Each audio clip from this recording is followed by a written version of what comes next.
Iran, Israel, America की जो लड़ाई चल रही है वो अचानक शुरू नहीं हुई है।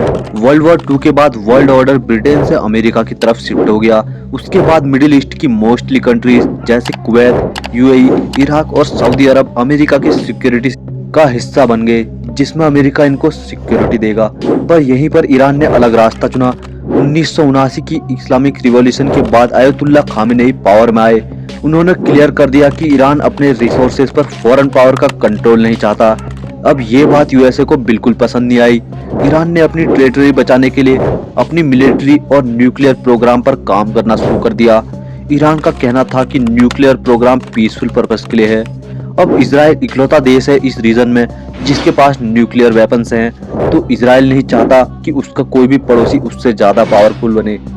इजराइल की इंटेलिजेंस एजेंसी मोसाद ने सालों तक ईरान के ट्रैफिक कैमरों को हैक करके इसके supreme leader Ayatollah Ali Khamenei और बड़े ऑफिसर की गतिविधियों पर कड़ी नजर रखी। और जब इजराइल की एजेंसी को पता चला कि ईरान के सुप्रीम लीडर समेत वहां के बड़े बड़े ऑफिसर्स एक कंपाउंड में मीटिंग के लिए इकट्ठा होने वाले हैं, तब इसी जानकारी के आधार पर इजराइल और अमेरिका ने हमला कर दिया।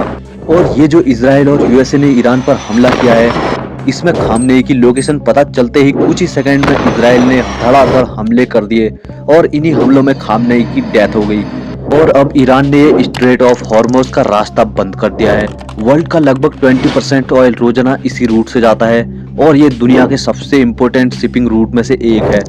ये एक 33 से 50 किलोमीटर का सी पैसेज है जो कि ईरान और ओमान के बीच में है और ये प्रिजन गल्फ को अरेबियन सी से जोड़ता है।